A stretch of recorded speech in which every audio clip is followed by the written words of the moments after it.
Tertúlia. Boa tarde a todos. Hoje é dia 15 de dezembro de 2013, um domingo. O verbete de hoje é o de número 2872. Ele tem 5 páginas, 47 elogias e 12 máximos.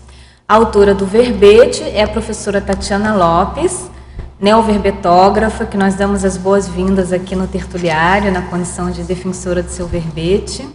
A professora Tatiana, ela é graduada em Biblioteconomia, brasileira, natural de Uberaba, voluntária da Conscienciologia desde 2002 e professora de Conscienciologia desde 2004. O tema do nosso verbete é hipoacuidade extrafísica da especialidade autolucidologia. A hipoacuidade extrafísica é o estado de baixa lucidez da consciência projetada, gerando perda de oportunidades evolutivas. O holopensene pessoal da autolucidologia extrafísica. As assinaturas pensênicas projetivas semiconscientes. Os atributos mentais somáticos obnubilados. O embotamento dos atributos conscienciais subutilizados na vivência extrafísica em comparação à vigília física ordinária. Os condicionamentos parapsicopatológicos desencadeados pelo restringimento intrafísico. Os condicionamentos psicológicos impostos pelas repressões da vida humana. A psicofisiologia interferindo nas experiências extrafísicas. O ato de confundir as vivências extrafísicas com as vivências da vida humana. A ausência de autoconsciência extrafísica. A autoconsciência extrafísica descontínua. A inconsciência quanto às ocorrências extrafísicas. A perda temporária do senso da para-realidade. A ignorância quanto à dimensão extrafísica. Os parafatos ignorados, os equívocos nas parapercepções extrafísicas, as intoxicações energéticas dificultando a ampliação da lucidez extrafísica, as interferências oníricas nas parapercepções. Eu li só algumas expressões da parafatologia, que tem mais de 25 linhas aqui, alcançando o máximo na parafatologia. Na argumentologia, a Tatiana ela traz no item caracterologia 10 características ou indícios das experiências projetivas com hipoacuidade extrafísica. Bem importante isso aqui, né, para a pessoa se posicionar quanto às dificuldades dela, né? E na terapeuticologia, a autora ela traz 3 medidas, ela apresenta 3 medidas terapêuticas visando justamente a ampliação da autolucidez nas manifestações extrafísicas. No item remissiologia dos 15 verbetes, nós destacamos agente antiprojeção consciente, autolucidez consciencial, hipoestasia, lucidologia e nível de lucidez. Ao investir no desenvolvimento da projetabilidade lúcida, possibilita a consciência deixar a inconsciência, a indiferença e a improvisação rumo ao especialismo nas automanifestações extrafísicas. Qual o percentual de lucidez predominante manifestado por você nas experiências projetivas? Já pesquisou as causas das autovivências com hipoacuidade extrafísica? A autora apresenta um item na filmografia específica e na bibliografia específica ela traz 2 referências.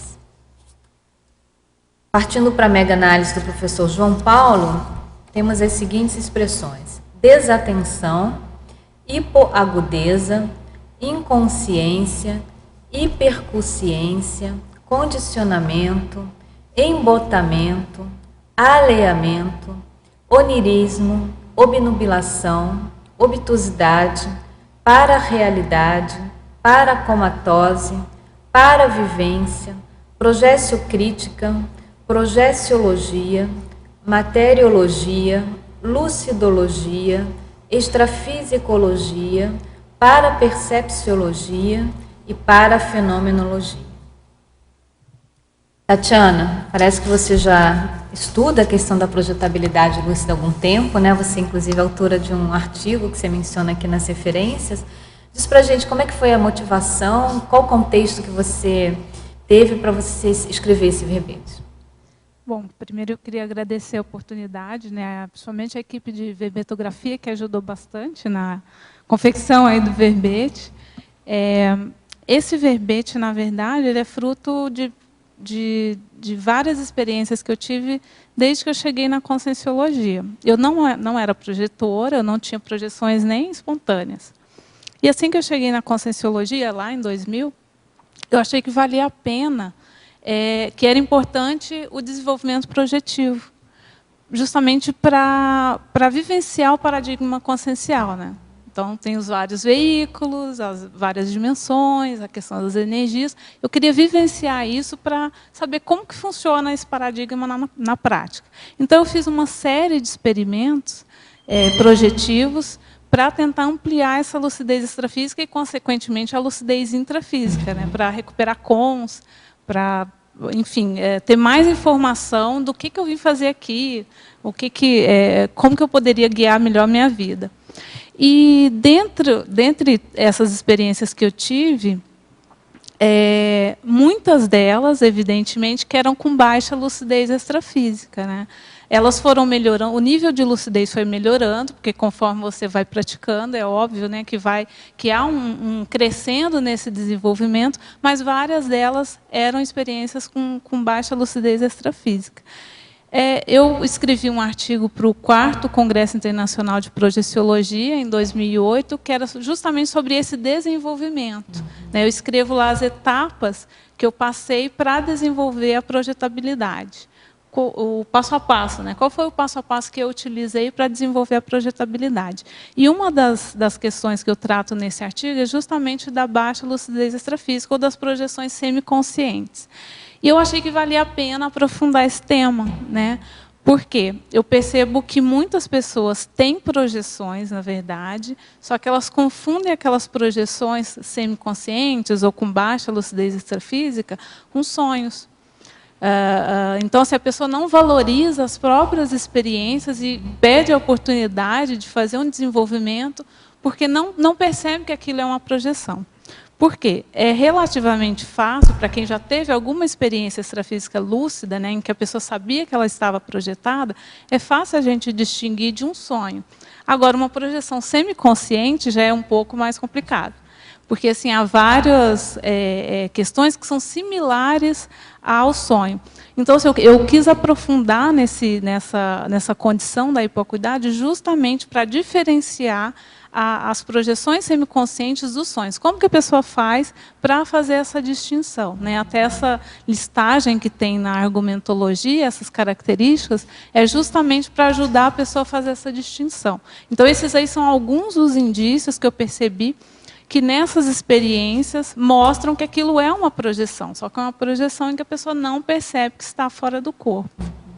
E a partir dessa, continuando aí, aproveitando essa sua explicação inicial, a partir dessa autoconscientização de que a pessoa está projetada, mas com baixo nível de lucidez, pelo que eu entendi você falando, ela pode aproveitar mais a experiência e, a partir de então, aumentar, inclusive, o seu nível de lucidez na própria projeção, é isso? Isso. Você estudando os indícios, quando você estiver fora do corpo e eles ocorrerem, você vai falar, bom, mas isso daqui, eu sei que isso acontece quando a gente está projetado, E aquilo, na hora, vamos dizer assim, é o gatilho do despertamento extrafísico, de você perceber que você está projetada. Né? Essa era uma das técnicas que eu utilizava para aumentar essa lucidez extrafísica, justamente isso. Bom, vamos partir então para as perguntas aqui dos teletertulianos. Em estrangeirismologia, Tatiana, na página 17, né? E tem estrangeirismologia. O que é o blurring da autolucidez extrafísica? O blurring aí é como se fosse um borrão, né? Como se fosse uma névoa na lucidez, né? Porque assim, quando a pessoa tá se manifestando fora do corpo, com baixa lucidez, o que ocorre? Ela tem um nível de lucidez, ela não está completamente inconsciente, ela não está dormindo. Ela tem um nível de lucidez que permite ela, por exemplo, se manifestar, perceber onde que ela está, o que ela pode fazer, conversar com as pessoas. Então, ela tem um nível de lucidez. Só que a lucidez dela não está 100%, né? Ela não está com todos os atributos dela funcionando. Então, por exemplo, às vezes a memória fica comprometida naquele momento. Se ela não percebe que ela está fora do corpo, ela não lembra, por exemplo, que ela foi dormir há alguns instantes, ou até, às vezes até que ela estava tentando se projetar. Então, assim, essa característica da lucidez extrafísica, quando ela está mais baixa, é justamente esse blurring. É como se fosse um borrão. Ela não está com aquela limpidez da lucidez que ela poderia estar se ela estivesse se manifestando no 100% dela. Aproveitando que você mencionou a questão da memória, uma próxima pergunta vai no item pensenologia, na 4ª linha. E aí o teletertuliano pergunta: como podemos evitar esta dificuldade na fixação dos mneumopensenes? Na verdade, a nossa memória está diretamente relacionada ao nível de lucidez que a gente manifesta. Então, quanto mais lúcido a gente está se manifestando naquele momento, independente da dimensão em que a gente esteja, maior é o nosso nível de fixação da memória. Então, assim, muitas vezes a pessoa não rememora as experiências extrafísicas justamente porque não está lúcido, não está percebendo a situação. Aqui no intrafísico acontece do mesmo jeito. Se eu estou ali de corpo presente, por exemplo, aqui na tertúlia, mas eu estou pensando em outra coisa, vamos dizer, voando, estou devaneando sobre uma outra questão, um outro problema, um outro lugar, eu não vou conseguir lembrar do que foi tratado naqueles minutos em que eu fiquei distante. Então, assim, a nossa memória está relacionada diretamente ao nível de lucidez, à atenção, né? Então, assim, todos esses atributos eles vão repercutir diretamente na nossa rememoração ou na nossa memória.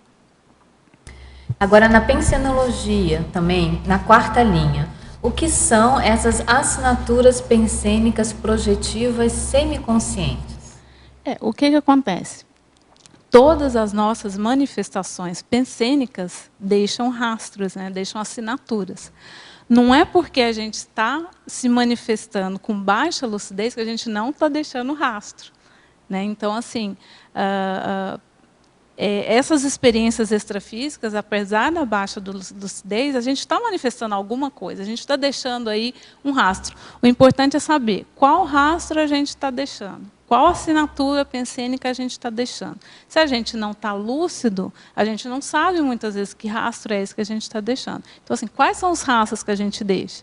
Tanto aqui no intrafísico quanto no extrafísico. Quanto mais lucidez, mais a gente sabe que tipo de rastro a gente está deixando e os melhores rastros possíveis, né? O que a gente conseguir.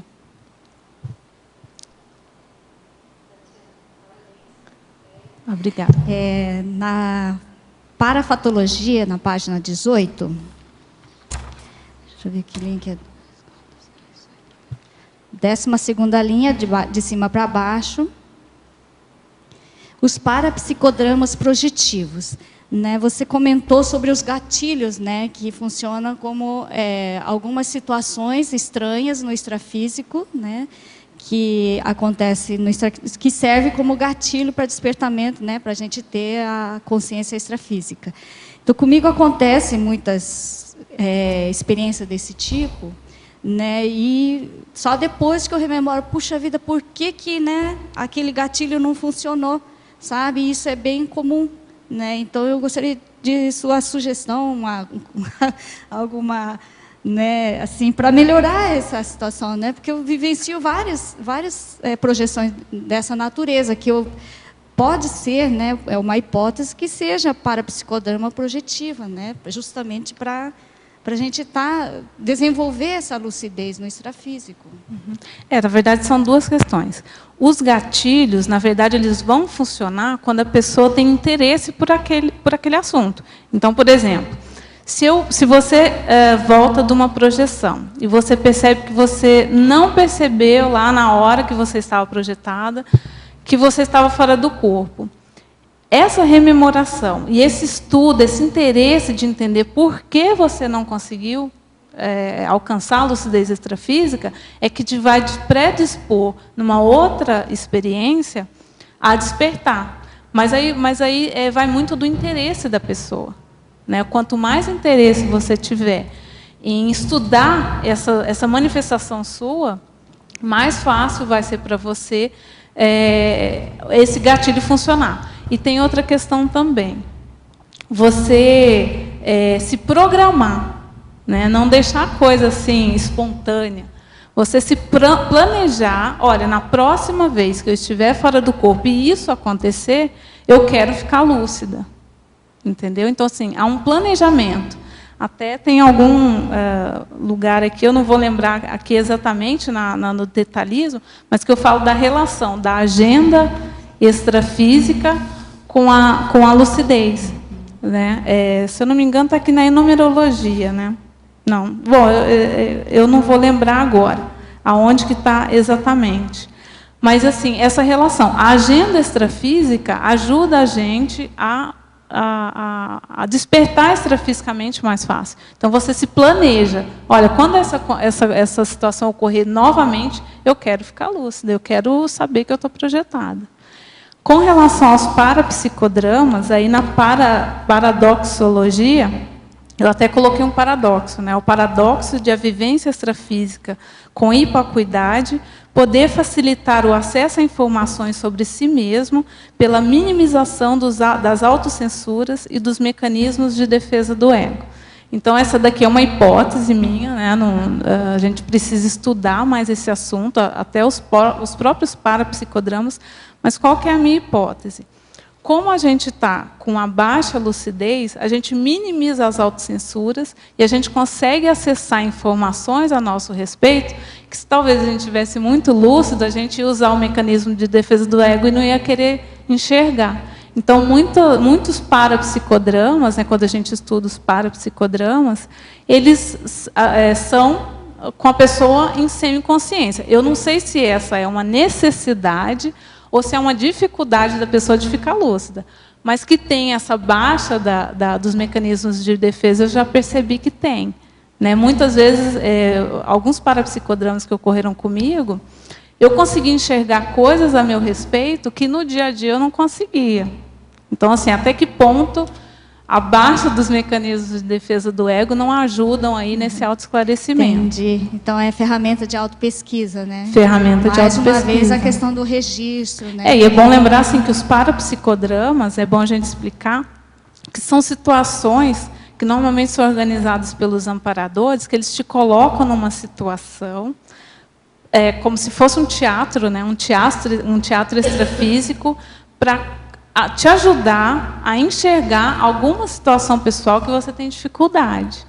Né? Então, assim, os parapsicodramas, tem parapsicodramas tanto com consciência projetada, quanto com consciex. Né? Até alguns filmes aí, que mostram a questão da parapsicose, né? Da pessoa que dessoma e não percebe que morreu, não percebe que dessomou, que descartou o corpo físico, continua vivendo como se estivesse aqui no intrafísico, que é muito similar à projeção semiconsciente. São situações parecidas. Né? Na projeção semiconsciente, a pessoa não percebe que está fora do corpo, ela age como se estivesse aqui no intrafísico. Na parapsicose pós-somática acontece a mesma coisa, só que é uma condição mais cronificada. Né? A pessoa dessomou e não percebeu. Morreu e esqueceu, não percebeu que morreu. E muitos despertamentos de consciências parapsicóticas ocorrem por meio de parapsicodramas. Né? Uma outra questão, eu não sei se você colocou como impeditivo para desenvolver a projetabilidade lúcida, o imediatismo. Sabe, não ter paciência de passar o processo, né? Porque eu lembro em 2007 eu apliquei técnicas assim com frequência, né? Diariamente foi assim um período que eu consegui ficar em casa, tal. E aí nesse processo eu consegui várias vezes sair conscientemente, né? E apliquei várias técnicas extrafísicas, né? Das características do psicossoma, né? Mas depois disso eu comecei a investir mais em outras questões intrafísicas, né? E acabei deixando a aplicação das técnicas de lado e acabou diminuindo, sabe, essa desenvoltura que eu já tinha alcançado, de conseguir sair conscientemente do corpo, né? E foi interessante o seu verbete, porque levantou, sabe, de novo essa vontade de investir, aproveitar, né, que a gente está aqui na Cognópolis, que tem vários laboratórios aí à disposição, e fazer uma agenda para começar mesmo, investir, né, reinvestir, né, nesse processo aí. Eu acho que é importante, assim, se a pessoa quer realmente desenvolver a projetabilidade lúcida, ela saber por que ela quer fazer isso, qual que é a motivação dela, entendeu? Assim, ela tem que ter isso bem claro para ela, por que ela quer desenvolver isso, porque senão a pessoa não consegue ter motivação para continuar, porque é todo um processo, né? Um processo de desenvolvimento. E muitas vezes a gente não consegue resultados rápidos, são resultados gradativos, né? Até a própria projeção semiconsciente, ou a hipoacuidade, ela não deixa de ser um mini fenômeno da projeção consciente. Então, ela na verdade, ela pode ser um motivador.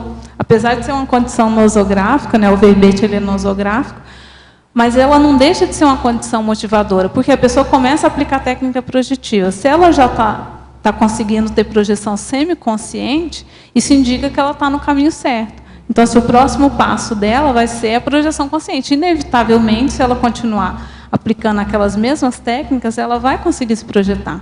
Então, é um motivador, né? Tatiana, sim? É interessante isso que você falou agora, porque justamente é uma condição nosográfica intermediária, né? Então, fiquei pensando na classificação do verbete. Você não colocou neutro, botou nosográfico. Quer dizer, é nosográfico em relação a uma possibilidade de projeção lúcida. Sim. Interessante. Eu também fiquei bem, assim, quando eu escrevi o verbete, eu fiquei em dúvida se ele era nosográfico ou neutro. Por que eu optei por colocar ele como nosográfico? Porque não é a condição ideal, não é a melhor condição. Porque, pensa, nós aqui nesse momento, todos que estamos aqui, nós sabemos que nós estamos com o corpo físico, nós sabemos que nós estamos na dimensão intrafísica, nós sabemos aonde a gente está, com quem que nós estamos e o que a gente está fazendo. Na projeção semiconsciente, a pessoa não sabe nada disso. Ela não sabe o veículo que ela está se manifestando, ela não sabe a dimensão que ela está se manifestando, muitas vezes ela não sabe onde ela está, nem com quem que ela está interagindo. Então, assim, por isso é nosográfico. É nosográfico, mas faz parte do desenvolvimento. Agora, quanto mais a gente se desenvolver, menos a gente vai vivenciar esse tipo de condição nosográfica. E eu queria também que você falasse na página 19, mitologia, sobre justamente os dois mitos. É a mitificação das parapercepções. Então, assim, a gente, no dia a dia, a gente tem uma série de parapercepções. Aqui no contexto do verbete, a condição das parapercepções extrafísicas. E até que ponto a gente mitifica essas parapercepções. Então, assim, o ideal aqui, até a ideia do verbete é essa, trazer para o realismo. A condição da lucidez é o mais real possível. A gente está o mais ligado à realidade. Até em algum momento aqui eu falo da para-realidade. Então, assim, a falta do senso de para-realidade. A pessoa não está enxergando a realidade. Ela não sabe onde ela está, ela não sabe com quem que ela está interagindo no extrafísico, então ela não sabe o que está acontecendo. Ela não tem essa noção da para-realidade. Quando a gente mitifica as parapercepções, a gente cria um mito. Ou seja, a gente interpreta errado as vivências extrafísicas justamente por estar com baixa lucidez. Então, quando a gente retorna ao corpo, essas rememorações elas vão estar contaminadas, né? Muitas vezes por onirismo, até por morfopensenes, né? Por exemplo, muitas vezes eu percebia que eu estava projetada, eu criava morfopensenes para explicar, por exemplo, a locomoção mais rápida do psicossoma. Aí eu criava um morfopensene que eu estava, por exemplo, com o skate. O skate explica por que eu estou me movimentando com tanta rapidez. Então, assim, eu acabei de mitificar a minha parapercepção, né? Eu criei um mito, ele criou quer dizer, é uma parapercepção errônea, né? Não é aquilo que está acontecendo. Seria um mito porque não é adstrito ao psicossoma, né? O psicossoma não precisa de carro, ele não precisa de skate para se movimentar. Na verdade, o que eu percebia? Quando eu pensava, gente, mas eu não sei andar de skate. Eu não ando de skate no meu dia a dia. Por que eu estou com um skate aqui agora? Na hora que eu despertava extrafisicamente, aquilo se desmanchava. Então, assim, é um morfopensene criado, né, para explicar aquela locomoção extrafísica. Como se fosse uma muleta cognitiva, né? Para a gente poder justamente estar mais dentro das nossas limitações intrafísicas, né, em termos de pensamento, de cognição. É a lógica, né, dentro de uma lógica intrafísica já pré-determinada. Seria um enquadramento do que nós conhecemos aqui. Isso. De percepções intrafísicas na dimensão extrafísica. Isso. Né? Então, por falta de paraneossinapses, né? Ou de sinapses ali do psicossoma. Então, assim, como a pessoa que não teve experiência extrafísica lúcida, ela não tem essa sinapse, né?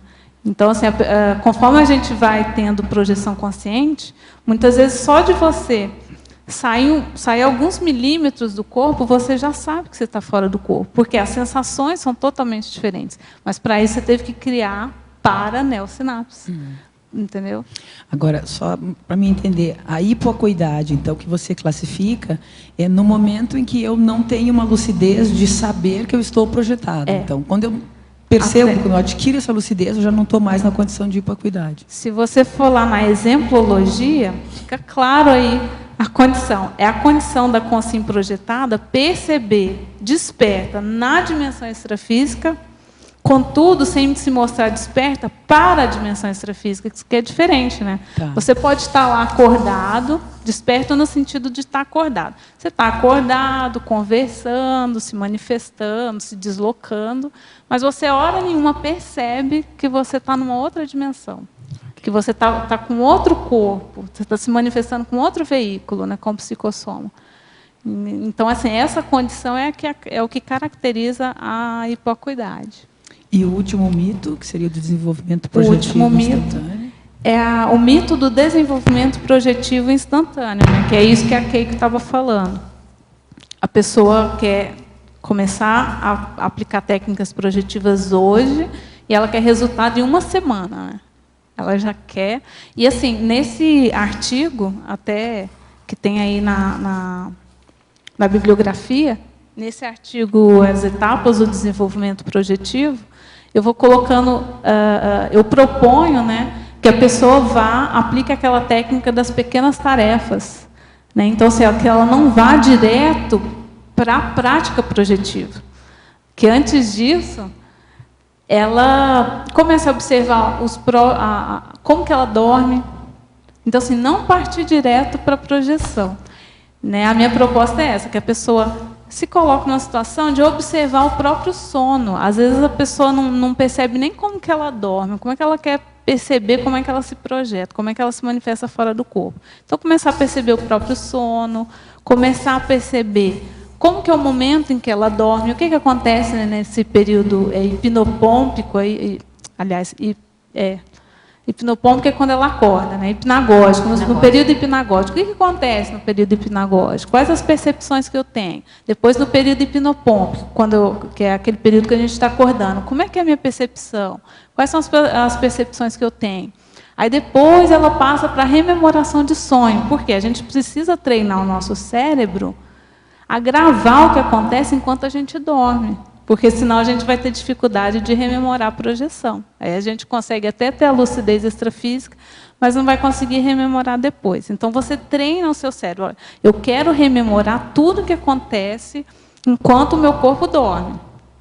Então, assim, você entendeu, né? São as etapas, são passo a passo. Então, se a pessoa não partir direto para a técnica projetiva, e enquanto ela não dominar enquanto, por exemplo, ela não estiver ciente do que acontece no sono dela, ela não passar para a etapa seguinte. Aí, depois, começar a acordar de madrugada. Essa é a minha sugestão, né? Fazer técnica projetiva de madrugada, ou o período que a pessoa preferir. Só aplicar técnicas energéticas. Não querer se projetar ainda. Só aplique técnicas energéticas. para depois ela começar a sentir as primeiras sensações da descoincidência, né, do balonamento lá, que é quando o psicossoma, o energossoma incha, né, quando ela está havendo essa descoincidência. Então, ela experimenta cada uma daquelas sensações. E isso vai criando neossinapses no nosso cérebro e paraneossinapses relacionados à projetabilidade, à autoconsciência extrafísica.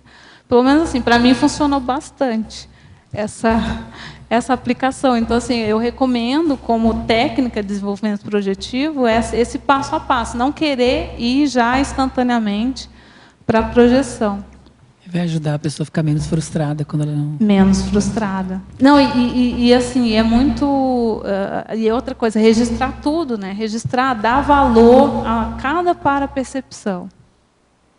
Tatiana, pegando até esse gancho que você está falando, essa técnica que você recomenda, né, de fazer o passo a passo, antes de realmente chegar na projeção lúcida, continuando aqui a pergunta do Teletertuliano, na fatologia, na página 17, na terceira linha, ele pergunta como reverter os condicionamentos parapsicológicos e psicológicos impostos pelas repressões da vida humana.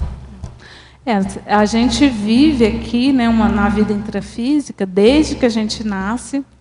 A própria vida intrafísica, quer dizer, a gente acorda todos os dias, a gente tem um soma para manter, a gente precisa se alimentar, precisa... Então, assim, todos essa condição intrafísica, ela nos condiciona para... É meio que uma lavagem cerebral para que a gente se manifeste como se só existisse a vida intrafísica. Então, assim, se a pessoa não começar a ter projeções, não começar a ter experiências extrafísicas lúcidas, dificilmente ela vai quebrar esses condicionamentos. É muito difícil, porque assim, a gente vivencia isso 16 horas por dia. Então, assim, durante anos, né? Durante anos, pelo menos 16 horas por dia, porque eu não estou contando aí as 8 horas que a gente passa dormindo. Mas, assim, é um condicionamento incessante. Então, assim, enquanto a gente não fizer esse movimento de vivenciar a condição extrafísica com autolucidez, com autoconsciência, é difícil quebrar esses condicionamentos. A própria prática projetiva, o próprio desenvolvimento projetivo é que vai quebrando esses condicionamentos, né? Porque aí a gente vivencia lá a condição do psicossoma. Aí a gente percebe que o psicossoma, ele atravessa qualquer construção física. Mas aí no começo, por exemplo, né, por inabilidade, até tem o verbete da Valdirene, né, inabilidade projetiva, uma das questões que o projetor lá iniciante ele vai se deparar no início é justamente a quebra desses condicionamentos. Porque ele vai sair do corpo, ele vai estar, por exemplo, a pessoa mora num prédio alto, ela vai ficar com medo de cair. Ela fala, mas e agora? Como é que eu vou descer daqui? Ou, vou contar aqui uma experiência minha. Eu tinha muita dificuldade no extrafísico, porque eu não sabia como abrir porta. Então, eu ficava presa dentro de casa. Eu falava, como que eu vou fazer agora? Como é que eu vou sair daqui? Então, tudo condicionamento. Então, assim, há toda essa quebra, a própria experiência extrafísica vai quebrando esses condicionamentos. Esses condicionamentos passam muito, né, Tatiana, para a pessoa ela não pensar que ela é o corpo físico, não é isso? Que ela é muito mais que o corpo físico. Agora, é bem interessante essa técnica que você coloca, dessa progressão em termos do desenvolvimento da projetabilidade, né? Quer dizer, acho que o próprio trabalho com as energias, a aplicação de técnicas energéticas, a focalização, a atenção nas percepções que tem sob o ponto de vista das repercussões energéticas nas diversas fases, né, que antecedem o sono ou que são posteriores à fase do sono, como você falou, a hipnagogia e a hipnopompia. Isso vai treinando a mente a tirar a atenção excessiva, a concentração excessiva no corpo físico, no soma e, consequentemente, na dimensão extrafísica, né? Na dimensão intrafísica. Né? E agora, terminando o questionamento desse Teletertuliano, Tatiana, na página 19, no item Sindromologia, ele pergunta o que é a síndrome da subestimação. A síndrome da subestimação, deixa eu ver se eu tenho na minha colinha a definição exata dela para ajudar aí o Teletertuliano.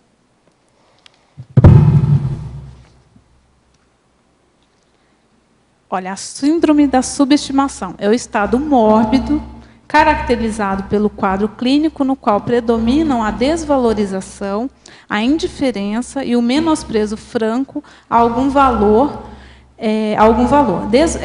oportunidade ou instrumento evolutivo proexológico fornecido pela própria vida humana.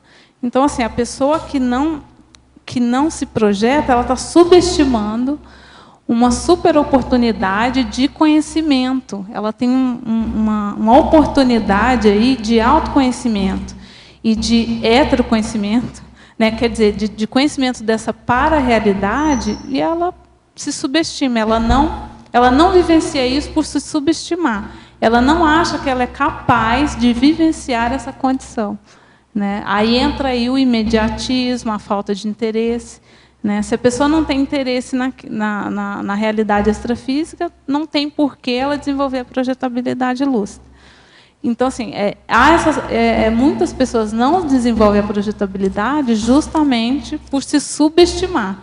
Acham que só se projeta quem já trouxe essa bagagem desenvolvida, né? Já desenvolveu isso em outras vidas. E a minha proposta aqui é justamente essa.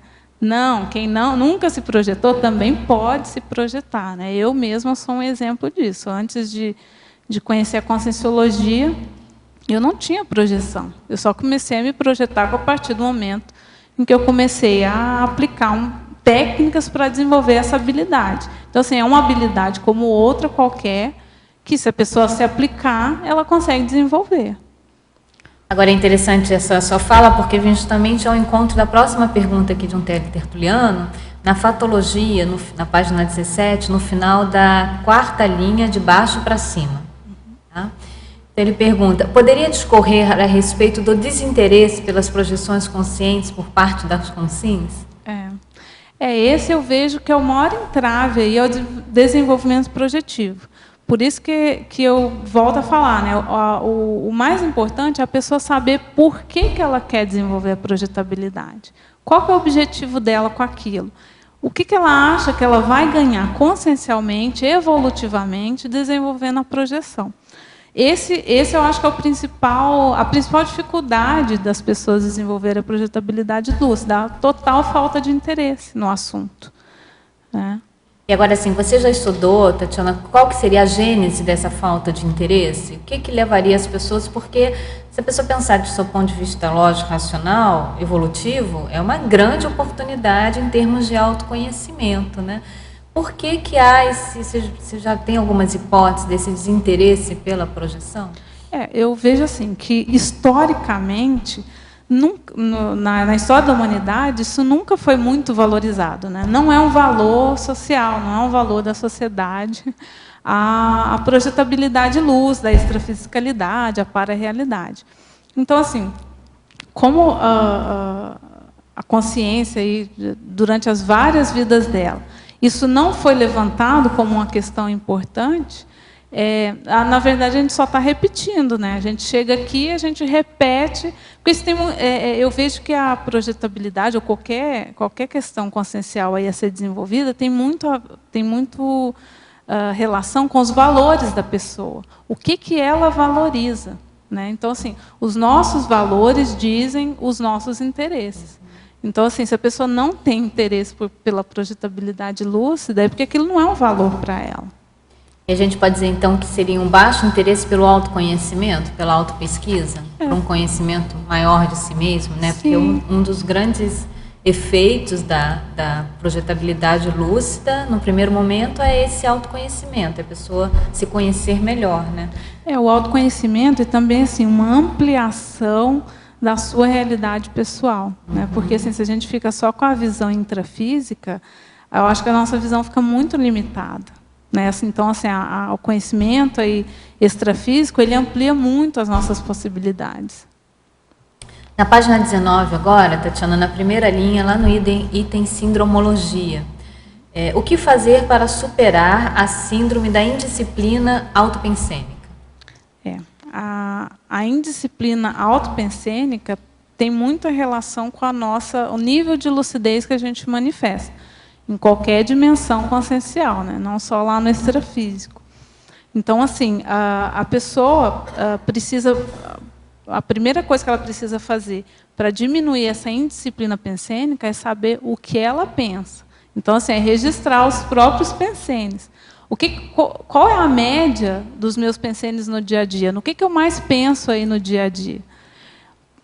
Com esse conhecimento, né, se ela faz esse autoconhecimento do tipo de pensene que ela emite no dia a dia, aí ela pode identificar quais são aqueles pensenes que geram mal-estar ou que são nosográficos, e ela gradualmente vai eliminando esses pensenes. Então, assim, eu acho que tem relação direta com a autocognição e com a vontade de superar aquela condição.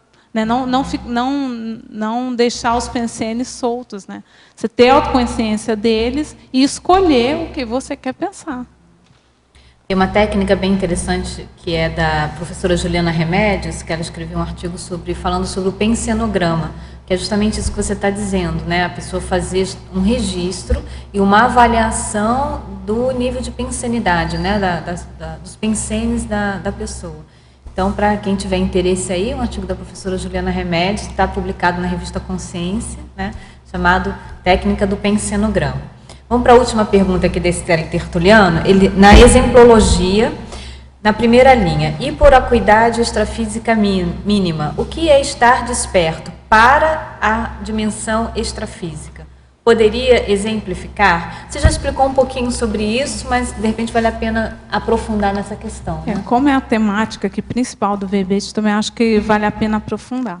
Então, o que acontece? Muitas vezes a pessoa está lá fora do corpo, ela está manifestando até razoavelmente lúcida. Ela consegue conversar, ela consegue até ter alguma memória, algum nível de memória. Né? Então, se ela lembra, ela vê a pessoa, ela lembra quem que é aquela pessoa.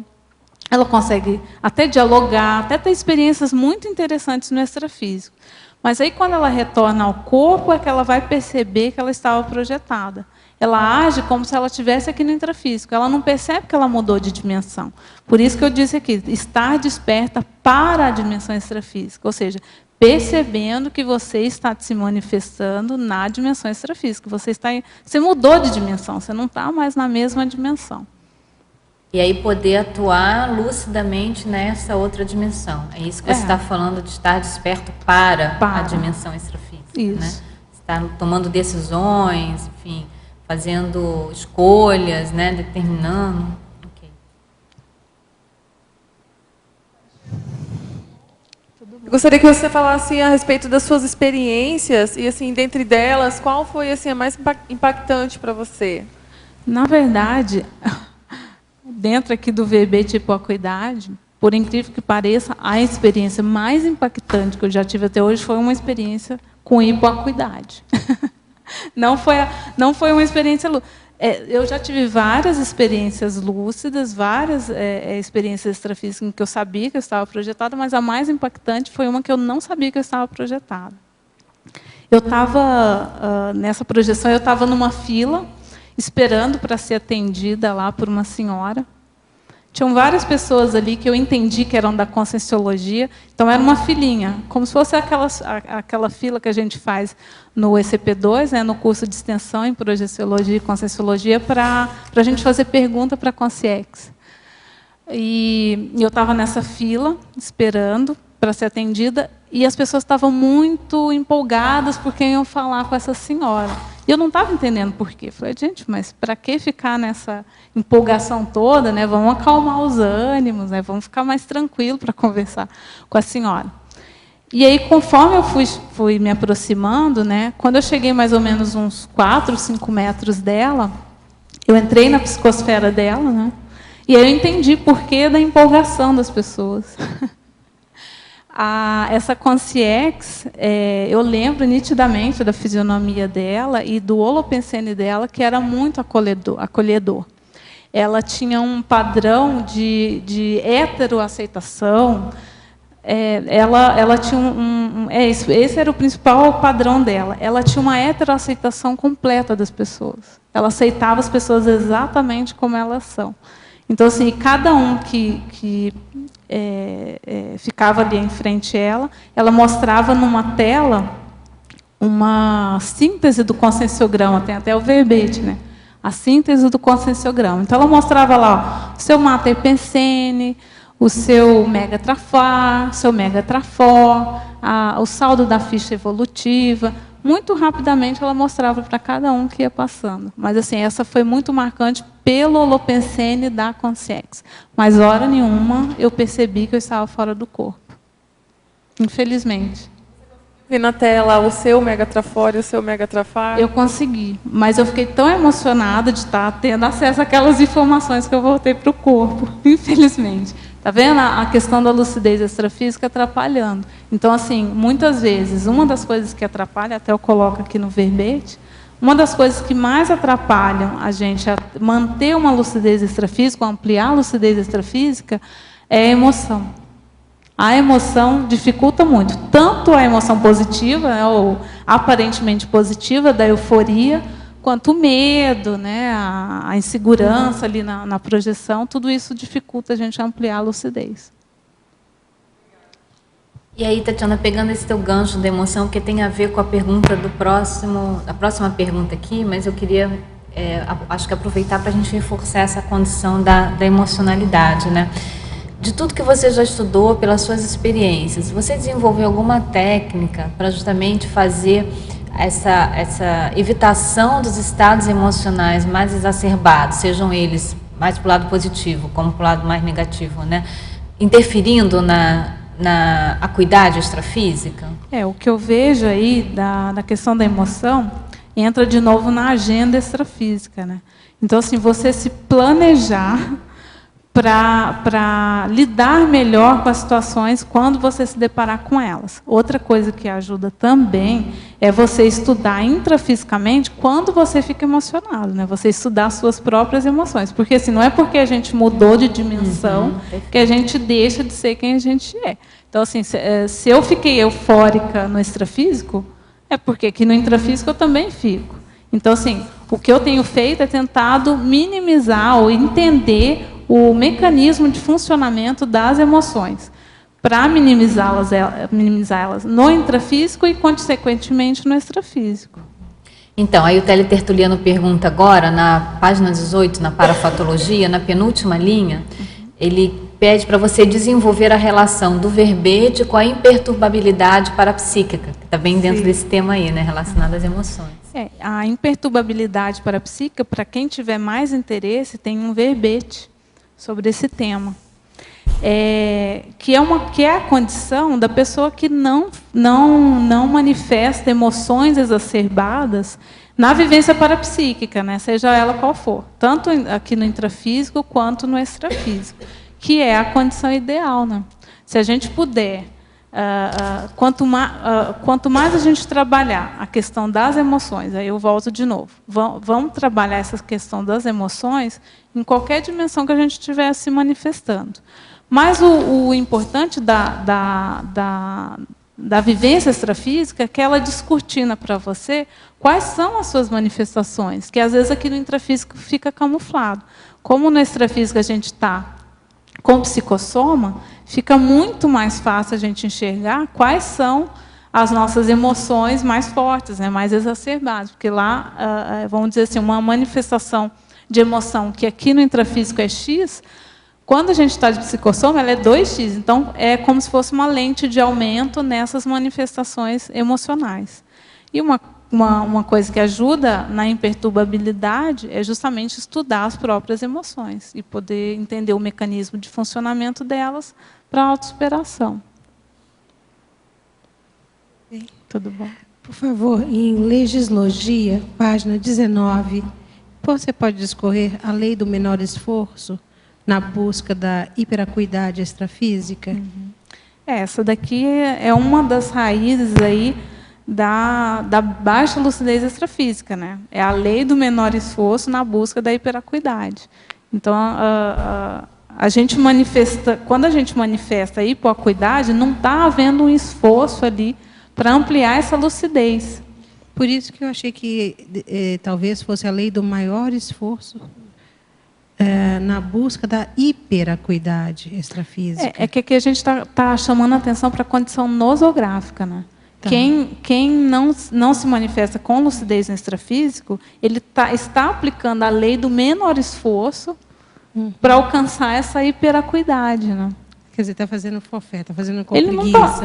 ele não está fazendo. Né? Ele não está fazendo esforço nenhum para alcançar a lucidez extrafísica. Que é um auto-engano. Não tem nem auto-engano, ele já se posicionou. Ele não quer, né? Ele não está interessado.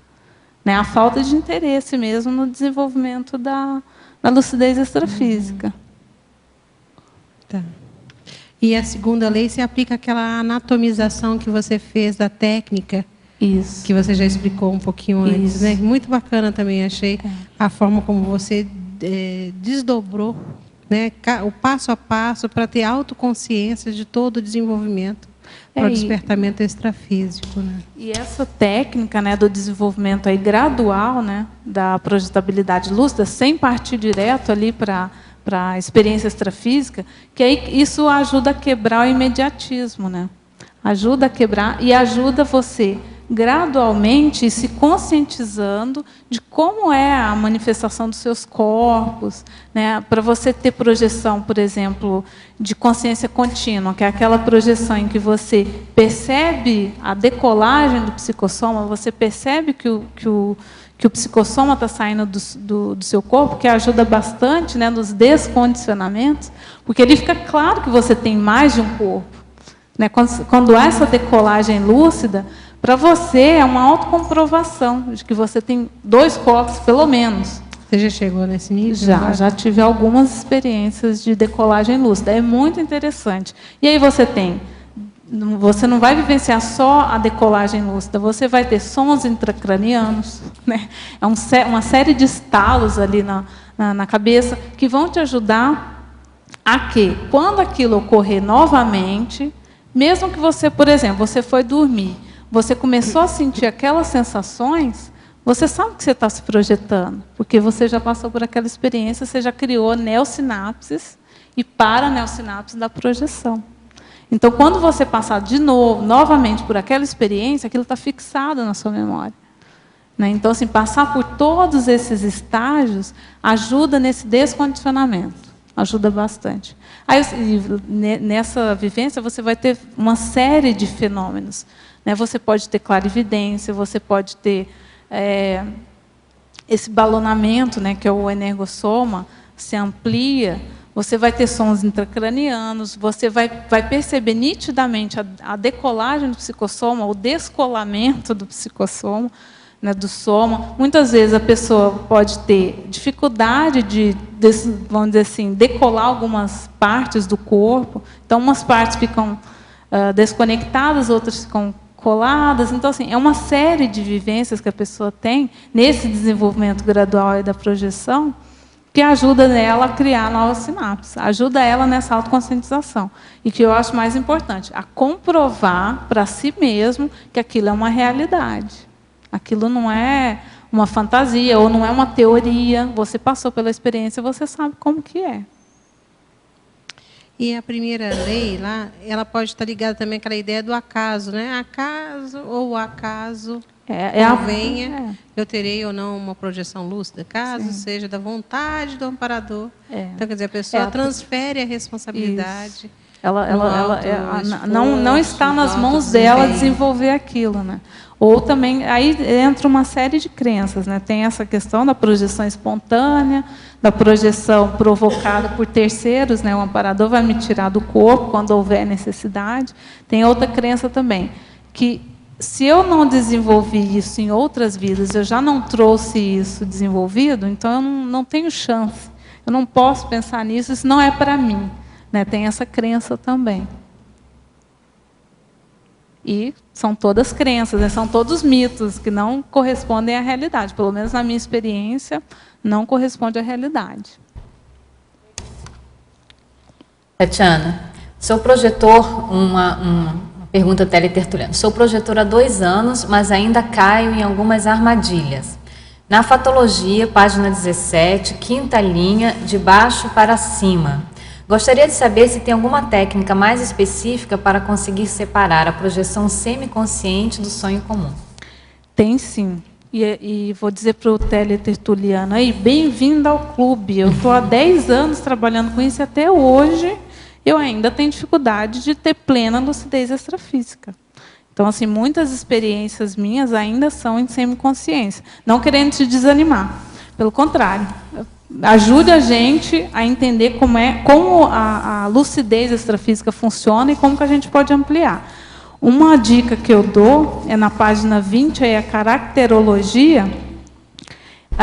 Eu trago 10 indícios, 10 características da projeção semiconsciente que ajuda justamente a gente a distinguir o sonho da projeção, ou da projeção semiconsciente. Para quem já teve projeção lúcida, em que a pessoa sabia que ela estava projetada, uma série, não basta, acho que só ter uma. Se ela já teve algumas experiências extrafísicas com lucidez, para ela vai ser mais fácil distinguir a projeção consciente, a semiconsciente e o sonho. Para quem só teve projeção semiconsciente, às vezes é bem difícil fazer essa distinção. E tem um outro mito também, que muitas pessoas, às vezes, eu já vi relatos, assim, pessoas falando, que ela não tinha mais sonho, que todas as vivências dela eram projeção, que também mostra uma dificuldade da pessoa distinguir sonho de projeção, Porque, assim, eu acho que dificilmente uma pessoa que não é projetora, de repente, ela não vai ter mais sonho. Todas as vivências dela vão ser projeção. Então, mostra aí a dificuldade da pessoa distinguir o sonho da projeção. Mais uma dica que eu dou. Algumas sensações extrafísicas são indícios muito fortes de que aquela vivência não é um sonho comum. Então, por exemplo, aqui, as sensações de deslocamento do psicossoma. Então, por exemplo, você sonhou que estava volitando ou que você estava voando. Provavelmente, isso não é um sonho. É óbvio que a pessoa tem que registrar e estudar as próprias experiências. Mas, pela minha experiência, eu entendo que, se eu estou num sonho em que eu estou voando, esse é um atributo do psicossoma, a volitação. Então, muitas dessas experiências não são sonhos, são projeções semiconscientes. Então, assim, eu acho que vale a pena listar, registrar esse tipo de experiência, estudá-las e partir do pressuposto. Se isso for uma projeção semiconsciente, quais os indícios aqui que eu tenho de que pode ser uma projeção semiconsciente? Então, levantar essa hipótese. Outra questão que a pessoa pode verificar são essas coincidências, ou, por exemplo, a pessoa teve um sonho e ela chega aqui no intrafísico e conta para uma outra pessoa que ela teve aquele sonho. A pessoa relata: eu tive um sonho bem parecido com o seu. Provavelmente, aquilo não foi um sonho, foi uma projeção semiconsciente. Então, assim, ficar atento a esses indícios para estudar as próprias experiências semiconscientes para ampliar a lucidez a partir delas. Então, assim, não ficar esperando ter a superprojeção consciente. Usar os indícios de projeção semiconsciente para fazer o despertamento extrafísico. Agora, Tatiana, é interessante porque nessa sua listagem da caracterologia, nos itens, por exemplo, 9 e 10, você traz 2 elementos em que mostra uma certa mescla entre os aspectos projetivos e os aspectos oníricos, Então, no item 9, você fala a criação dos oniropensenes, ou seja, o quanto que a nossa mente, ela cria, através da atividade onírica, determinadas situações, para justamente, como você falou, justificar ou estar relacionados às sensações extrafísicas, às experiências extrafísicas. E esse item 10 eu achei bem interessante, que é a pessoa sonhar sobre temas relativos à projeção consciente. Você pode aprofundar esses 2 itens, porque eu acho que está muito ao encontro aqui da pergunta do teletertuliano. Sim. É muito comum na projeção semiconsciente, como eu já tinha dito, a pessoa criar um morfopensene ou criar vamos dizer assim, um contexto onírico para explicar aquela situação que ela está vivendo. Então, por exemplo, se a pessoa está lá volitando, já aconteceu algumas vezes comigo, eu criava um morfopensene de um elevador transparente, que ia em qualquer direção. Olha que interessante. Não sei se alguém conhece aqui aquele filme, A Fantástica Fábrica de Chocolate. Essa última versão do Tim Burton, que é mais recente, eles saem volitando, né, na cidade, num elevador transparente. Eu falei assim, aí o meu elevador transparente, né? Não é só eu que, provavelmente não é só eu que tenho esse tipo de experiência. Então, assim, para explicar aquela volitação, você cria lá uma série de morfopensenes. Ou cria que você está num avião, ou que você está dirigindo um carro, uma bicicleta, o skate, enfim. Todo tipo de veículo para explicar. Esse é um dos indícios, mas tem outros também. Por exemplo, a pessoa tem lá uma vivência extrafísica com determinada pessoa que ela conhece, e quando ela rememora, ela não lembra que ela teve a projeção com aquela exata pessoa, mas com a outra pessoa que tem uma característica parecida com aquela. E ela vai comentar o sonho com alguma pessoa, e a pessoa fala, olha, eu tive um sonho parecido com o seu. Aí a pessoa não lembra que era com aquela pessoa, né, com a mesma pessoa. Ela lembra como se fosse uma outra pessoa, mas que tem uma característica parecida com aquela. Muitas vezes há uma interferência onírica, né, que atrapalha essa rememoração. Então a pessoa não lembra exatamente que era com aquela pessoa, mas que era uma pessoa que tinha uma característica parecida com ela. A questão da rememoração também é um forte indício aí de projeção, que a pessoa teve uma projeção semiconsciente, ou às vezes até uma projeção consciente. O que acontece? Muitas vezes, depois de uma projeção, às vezes até consciente, se você não desperta imediatamente, muitas vezes você sonha sobre aquela experiência. Então, assim, já aconteceu comigo várias vezes de eu ter lá uma projeção, não despertar no intrafísico e sonhar que eu estava relatando para alguém aquela experiência que eu tinha acabado de ter. Ou registrando aquela experiência, enfim. Então, assim, esse também é um indício, é um forte indício de que você teve ali uma experiência extrafísica, né? Muitas vezes você nem lembra da experiência extrafísica que você teve anteriormente, mas você lembra do sonho que você teve sobre aquela experiência. E aí entra também um tipo de projeção semiconsciente, que são vários tipos, aí, que até na parafatologia eu coloco, mas um deles é o falso despertar, né, que também poderia até estar aqui na listagem de indícios. A pessoa marca ali um horário que ela tem que levantar, né, vamos supor, ela coloca lá o relógio para despertar às 7 horas da manhã. Um pouco antes disso, ela sonha que ela levantou, trocou de roupa, foi lá, tomou café, aí o despertador toca. Então, esse é o falso despertar. Muitos desses falsos despertares são projeções semiconscientes. E aí entra os condicionamentos intrafísicos. A gente está tão condicionado que a gente chega no extrafísico, a gente faz aquelas ações que a gente realiza todos os dias, né? A memória é tão séria que eu lembro que eu tive uma projeção e foram muito marcantes os detalhes. Era uma consciex, mostrava grupos de consciex de pessoas recém-chegadas, recém-dessomadas, como é que era o tratamento. E constantemente eu pensava assim, não quero esquecer, não vou esquecer, não vou esquecer, para rememorar, porque é muito fácil a gente esquecer. De manhã eu consegui lembrar. Você acabou de falar aí uma técnica de rememoração, né, de projeção.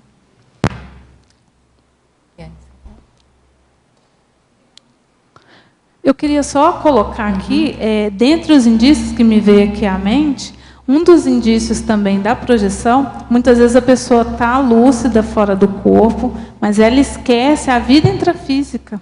Olha que interessante. A pessoa está projetada e ela esquece a vida intrafísica dela.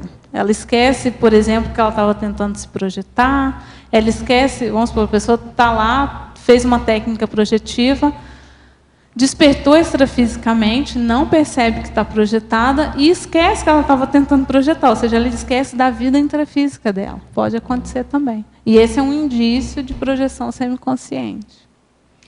Eu tenho uma dúvida aqui que eu queria partilhar com vocês. E eu acho até que eu sei a resposta, mas eu acho que vale a pena a gente refletir aqui. Essa semana, eu tive uma projeção com a minha prima.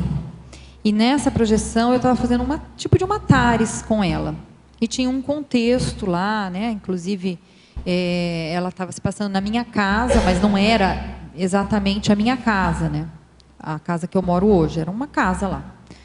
E eu conversando com ela e aquela sensação, aquela lucidez que estávamos projetados, que era um cenário, que era necessário eu passar alguma informação para ela.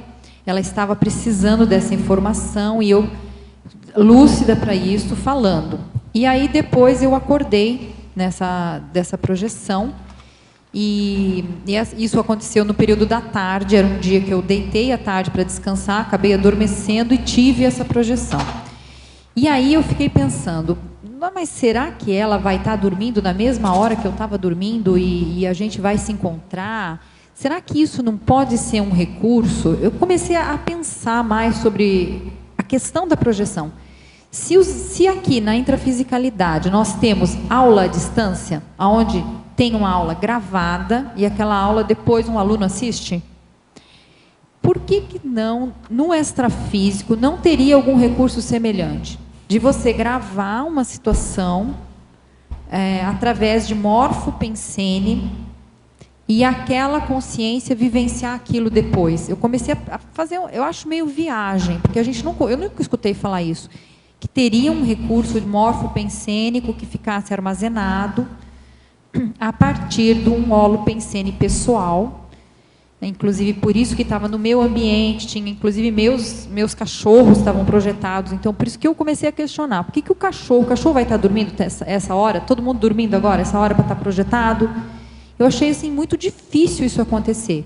Então a hipótese 1 é que tenha sido, que nem você falou, você explicou, uma projeção à noite, que é mais fácil, todo mundo está dormindo e projetado, e eu estava sonhando sobre ela.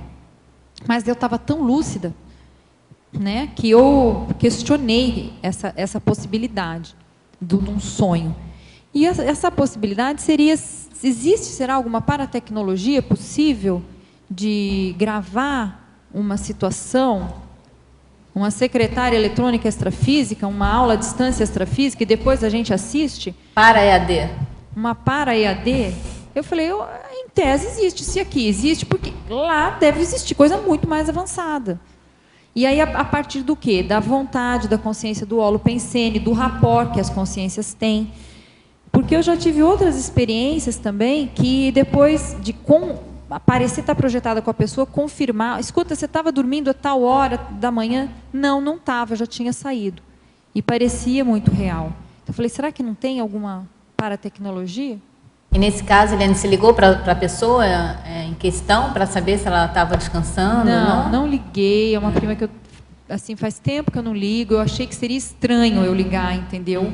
Para perguntar alguma coisa. Não necessariamente perguntar se ela estava dormindo, mas então, fulana, tudo bem? Como é que você está? Tudo tranquilo com você? Mas ela não ia. Você sabe que eu tive um sonho contigo, assim, vai enverada para o lado do sonho, difícil, né? Tive difícil pela condição. Eu estava exatamente fazendo TARES para ela. Poderia até ter feito isso, não fiz. Porque essa seria uma forma, né, Tatiana, de fazer a comprovação ali da projeção. A comprovação, e muitas vezes, assim, outra hipótese que eu levanto aí é um parapsicodrama, né? Então, assim, uma condição ali que foi criada para um esclarecimento, talvez ser até treinamento, né? Às vezes tem treinamento extrafísico. Mas, assim, o importante que eu vejo aí do relato da Eliane é que a gente vê o quanto essa projeção semiconsciente precisa ser estudada, né? Assim, o quanto ainda precisa de investigação sobre isso. Aqui eu levantei o que eu consegui, né? O que eu consegui de informação sobre o assunto. Mas eu acho que vale a pena aí a gente investigar mais. Eu acho que tem bastante informação a respeito nessa condição aí de semiconsciência, porque a gente está falando de lucidez, né? Então, assim, eu acho que tem bastante coisa para pesquisar e é um convite aí a todo mundo que tiver interesse de ampliar a pesquisa sobre o assunto para a gente poder entender mais essas experiências e poder tirar partido, né? Poder aproveitar mais essas vivências extrafísicas.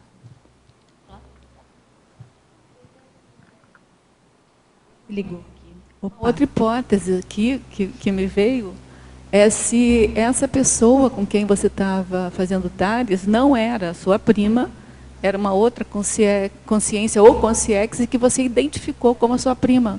Porque já aconteceu um caso assim parecido comigo, que eu só fui matar a charada muito tempo depois. Eu identifiquei que era uma pessoa e, logicamente, era difícil de ser aquela pessoa, mas eu estava tão lúcida que eu achava que era. Mais tarde, eu fui ver que não era exatamente aquela pessoa, que era uma outra, que tinha o mesmo porte e que eu identifiquei de uma maneira mnemônica. Pode ser. Entendeu? E de qualquer maneira fez uma assistência, né? Não, de qualquer maneira você está fazendo assistência. Uma pessoa ou outra. Sim. Fez assistência. Agora, uma forma de você estabelecer ou caminhar com essas hipóteses, Eliane, é você tentar entrar em contato com a sua prima, né, com a pessoa em questão. Eu vou fazer isso. Porque então, aí você pode, pelo menos, você tem um feedback para saber, né? Sim, dependendo da reação dela, dependendo do tema que você estava tratando, do tipo de esclarecimento que estava sendo feito. Teve uma informação, né, que foi passada ali no contexto, para mim, que eu posso checar. Isso. Então, né? Aí é uma forma de você estabelecer algumas hipóteses, se era mesmo a sua prima ou não, né, dentro disso que a Rosa estava falando. Tânia, você quer alguma pergunta? Tatiana, na paradoxologia, na segunda, o paradoxo de a vivência extrafísica com hipoacuidade poder facilitar o acesso a informações sobre si mesmo. Você pode desenvolver esse paradoxo? Sim, Tânia. Na verdade, esse paradoxo é uma hipótese, né? É uma hipótese que eu estou levantando aqui.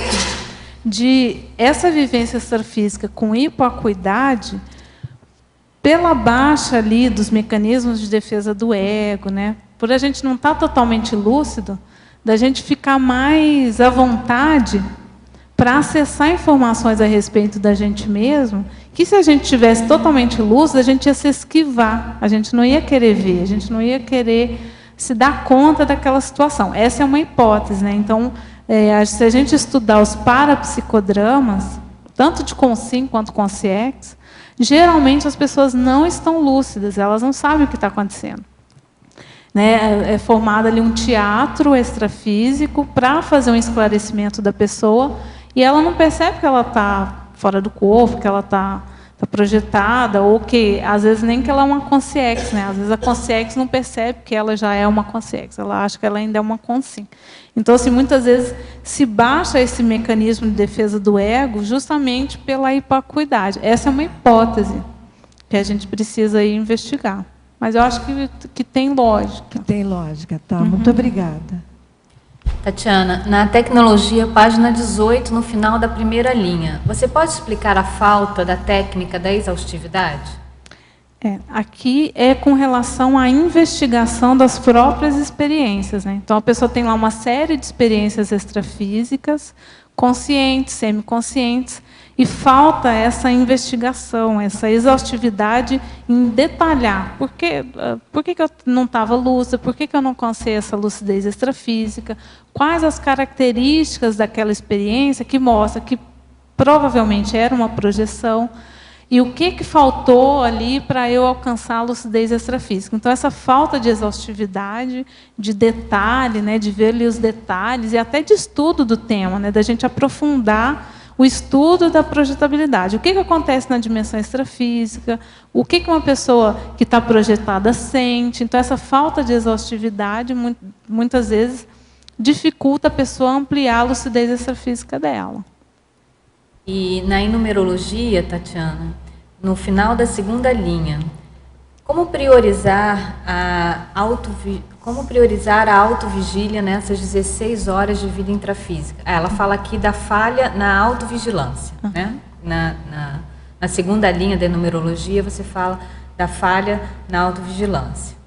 Então, você pode desenvolver essa falha na autovigilância, é uma pergunta, e a outra, como priorizar a autovigília nessas 16 horas de vida intrafísica? É uma teletertuliana de Madrid. Legal. Na numerologia, eu queria só chamar a atenção que, na verdade, ela forma um crescendo e acaba sendo um ciclo também, né? Então, as concessões é irracionalidade. Então, se a gente faz lá a concessão, a gente está lá no extrafísico vendo lá um monte de coisa que não tem muita lógica, não é muito racional, mas a gente acha que é normal, a gente não dá muito valor para aquilo. O afrouxamento da autocrítica, né? Então, a gente percebe que aquilo não é lógico, mas a gente embarca e a autocrítica zero. Isso vai gerar o quê? Hiato na autoconsciência, descontinuidade do autodespertamento, né? Então, assim, às vezes, essa descontinuidade, a pessoa amplia um pouquinho a lucidez, depois diminui, amplia e diminui. E ocorre o quê? A falha da autovigilância. A vigilância tem a ver com estar desperto, com estar acordado, com estar atento, né? Então, assim, e, por consequência, vai haver lacunas de rememoração, né? Se eu não estou lúcido, eu vou ter umas falhas ali na minha rememoração e, por consequência, eu vou ter ausência de projeciocrítica, né? Então, se eu não consigo rememorar as minhas experiências extrafísicas, como é que eu vou fazer uma projeciocrítica? Como é que eu vou analisar aquelas experiências? E isso vai gerar, de novo, concessões à irracionalidade, assim por diante. Com relação à vigilância, eu concordo com vocês. Para a gente ampliar a autovigilância, a lucidez, a vigília, estar acordado em qualquer dimensão, a gente precisa estar acordado aqui na dimensão intrafísica também, né? A gente precisa treinar, né, no dia a dia o que a Regina Camilo ali chama de presença consciencial, né? A pessoa tá presente em todos os momentos. Naquele momento, o que eu estou pensando, o que eu estou fazendo, focar naquilo, não ficar lá nem no passado, nem no futuro, né? Tá ali presente naquele momento, sabendo o que você está fazendo, por que você está ali, o que você pretende com aquela sua ação. Então, assim, a presença consciencial, a presença pensênica, ela é muito importante e está diretamente relacionada a essa autovigilância. Então, assim, muitas vezes a gente não consegue ter esse despertamento, né, essa vigilância extrafísica, porque a gente também não consegue aqui no intrafísico. Agora, esses seus itens da numerologia, você fala que depois da ausência da projeciocrítica, mas esses itens da numerologia, eles se aplicam também, digamos assim, à consciência durante o período da vigília física, né? Porque se a pessoa que ela já é mais leniente com relação às irracionalidades, intrafisicamente, extrafisicamente, o procedimento, a postura, o comportamento vai se manter, né? A lucidez está diretamente relacionado a essa atenção, essa percussência, essa vontade de estar ali naquele momento, né? Então, assim, a pessoa que não consegue ter isso, ela vai, por consequência, ela não vai ter rememoração de nada, né? Como a gente citou o exemplo lá no início. Se eu estou aqui na tertúlia pensando em outro lugar, ou em uma outra situação que já aconteceu, depois, se eu tentar rememorar aquele trecho de tertúlia que eu estava viajando, eu estava devaneando, eu não vou conseguir rememorar. E aí, como é que eu vou fazer essa crítica, né, daquele momento? Então, assim, está diretamente relacionado. Todos esses itens aqui diz respeito a qualquer dimensão, né? Mas aí, no contexto do verbete, a gente aprofundou na questão da projetabilidade. Tatiana, primeiro, parabéns pelo verbete. Obrigada, Regina. É muito interessante ver essa tua postura de cientificidade dessa vivência multidimensional. Parabéns. Queria falar um pouquinho de parametodologia multidimensional em relação a isso. Você falou muito em indícios, né? Quando a gente fala dentro de uma parametodologia indícios, é porque você está atenta dentro de um processo de experimento para buscar uma linha de raciocínio cognitivo multidimensional para criar códigos. Isso é, você criar códigos. Isso, por hipótese, numa certa porcentagem, é uma projeção. Não, isso é uma experiência onírica, né? Então, eu queria que você falasse um pouco para a gente dessa tua postura parametodológica, desse processamento de parametodologia, mas o registro. Como você faz isso, o seu banco de dados? Como você reflete isso para começar a criar seu código dentro dos seus experimentos, para você saber as suas respostas? Desde o início eu fazia o registro lá das experiências, então eu anotava lá o horário, né, da experiência, fazia o registro lá de todas as vivências, que técnica que eu apliquei, como eu estava me sentindo antes da projeção. E depois sempre eu registrava a projeção em si e sempre fazia uma análise, né, uma análise técnica ali, uma projeciocrítica, né, que é a chamada projeciocrítica. E uma das questões que eu mais me preocupava era justamente com o nível de lucidez que eu manifestei. Então, lá no Projeciologia, né, tem a escala de lucidez da consciência extrafísica projetada. Então, assim, vale a pena até a gente, didaticamente aqui, mostrar que, por exemplo, no nível de 100%, seria a nossa consciência extrafísica manifestando plena lucidez. Por quê? Nessa escala, o professor Valdo coloca a hipótese de que aqui no intrafísico, o nosso nível de lucidez máximo só alcançaria 80% desse nível de lucidez. Então, o parâmetro dessa lucidez seria a gente consciex, já a consciência extrafísica, manifestando o pico máximo de lucidez que a gente é capaz dentro do nosso nível. Então, na vigília intrafísica, igual nós estamos aqui agora, eu espero que todos estejam com 80% de lucidez, né, da lucidez máxima da consciência. Então, se eu estou manifestando 20% dessa lucidez no extrafísico, eu estou totalmente inconsciente, eu estou meio que dormindo no extrafísico. Com 40% de lucidez, a pessoa já tem dúvida. Será que eu estou projetada? Será que isso é uma projeção? Aí a pessoa fica em dúvida, só que durante toda a projeção, ela não sabe, ela fica em dúvida. Mas será que eu estou mesmo projetada? Será que não? Aí, se ela está lá no alto do prédio, né, no edifício, ela fica com medo de cair. Não, mas se eu não estiver projetada, eu posso cair daqui e dessomar. Né? Então, esse é o padrão de 40%. No 20%, ela não percebe hora nenhuma que ela está projetada.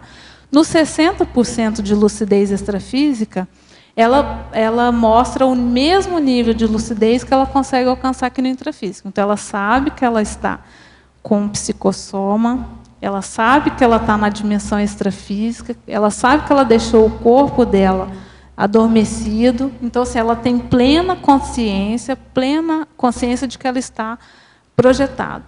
Então, assim, essa escala, eu acho que ajuda bastante vamos dizer assim, nesse levantamento dos indícios. Porque se eu identificar o nível de lucidez que eu estou, vai ficar mais fácil para mim identificar os indícios de se aquilo é um sonho, se é uma projeção semiconsciente ou se é uma projeção consciente. Agora, o que eu acho legal a gente pensar também é que, independente dos indícios, do experimento da projeção, a gente começa a trabalhar com indícios de como funciona a cognição multidimensional.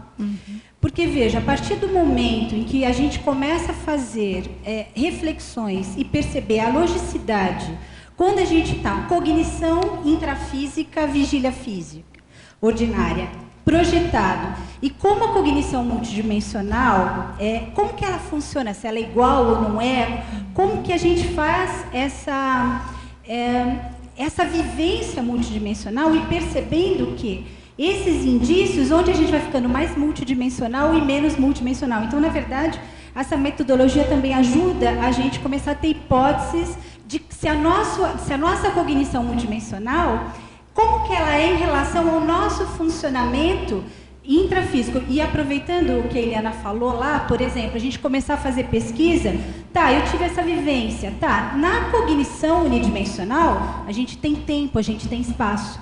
Mas multidimensionalmente não é assim a realidade. Então, a gente começar realmente ter essas anotações e ter esse tipo de debate para a gente começar a ampliar não só a metodologia para a projeção, mas também na evolução dessa percepção da cognição multidimensional. Porque muda a vida, né? Multidimensional quando a gente amplia as interações entre cognições. Não, e tem outra questão, né? O nosso soma, o nosso cérebro, ele alcança um nível de cognição. Quando a gente está se manifestando com o psicossoma, lá, com a plena lucidez, né? Com a mesma lucidez que eu consigo manifestar aqui no intrafísico, a gente tem os atributos do psicossoma que ampliam muito essa cognição. Então, por exemplo, se você está projetado, lúcido, você tem um nível de parapsiquismo muito superior ao que você manifesta aqui no intrafísico. Então, seu nível de captação de informação é diferente, é totalmente diferente. Mas você só vai poder identificar essa paracognição e aproveitar isso se você estiver lúcido, né? E começar a criar mecanismos para metodológicos para entender isso. Porque senão você até tem o dado, mas você não começa a perceber como você vai evoluindo nessa interação. Isso, crescendo. Então é né? fundamental o registro, a hipótese, o banco de dados, a reflexão, a agenda, a rememoração. Obrigada. A verbetógrafa. Que orientação daria para vencermos a tanatofobia? Olha só, tanatofobia. Eu acho que somente a gente desenvolvendo a projetabilidade lúcida, saindo do corpo com lucidez, inclusive tendo essas experiências que eu relatei aqui, né, de você perceber a sensação do psicossoma descoincidindo do seu soma, isso é uma autocomprovação de que você não é esse veículo físico. Você é muito mais do que isso. A sua consciência, ela existe, ela atua objetivamente, independente desse corpo físico. Então, assim, eu entendo que isso minimiza muito essa tanatofobia. Né? Eu já tive algumas experiências extrafísicas, algumas não. Eu tive uma experiência extrafísica de uma simulação de dessoma. Então, assim, foi uma projeção semiconsciente, né, com hipoacuidade extrafísica, em que eu estava sendo recepcionada no extrafísico, já velhinha, né, bem idosa, sendo recepcionada no extrafísico, como uma recém-consciex. Então, assim, isso tudo, esse tipo de experiência vai calçando a gente, vai desdramatizando a questão da dessoma, né? E aí, projetada também, você acaba encontrando pessoas que já passaram pela dessoma também. E pessoas, às vezes, que você conheceu, né, que você conviveu aqui na intrafisicalidade, que já passaram pela dessoma, você convive, você tendo a oportunidade de ter um contato com essas pessoas, isso minimiza também. Porque assim, aquilo passa a ser uma realidade para você. Isso minimiza a tanatofobia. Né, só por analogia aí, né?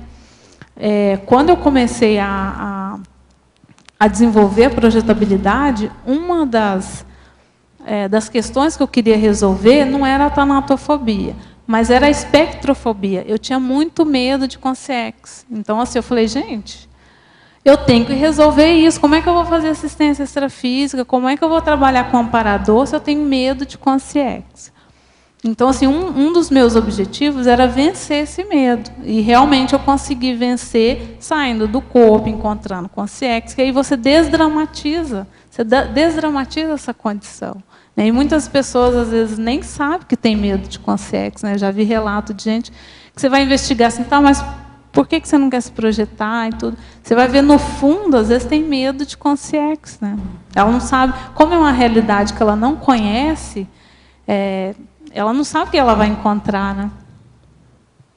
Quais as dificuldades de retorno ao corpo após uma projeção a pessoa pode ter? Olha, na verdade, é muito mais difícil a gente sair do corpo com lucidez do que retornar. Retornar, na verdade, você pensou no corpo, normalmente você já retorna. Mas, assim, não há dificuldade nenhuma para retornar ao corpo. A pessoa pode ter uma dificuldade, às vezes, de reencaixar, porque ela, às vezes, ficou muito tempo fora do corpo. Mas basta ela respirar mais profundamente que ela vai fazer o reencaixe sem problema. Tem aquela condição, né, da catalepsia projetiva, né, Tatiana, que muitas vezes as pessoas relatam que pode ocorrer justamente nessa dificuldade de reencaixe que você fala, né? Sim. A pessoa ela não consegue mover o corpo físico, apesar de estar totalmente consciente. Isso, às vezes, gera uma situação assim, um pouco de pânico, ansiedade, de pânico, né, de ansiedade. Tem gente que cria pânico. O importante é a pessoa conhecer o fenômeno, saber que aquele é um fenômeno projetivo, né, a catalepsia. A catalepsia é aquela condição que a pessoa não consegue se mover. Ela desperta, às vezes, e ela simplesmente não consegue mover o corpo físico dela. Nessa hora, o que eu recomendo?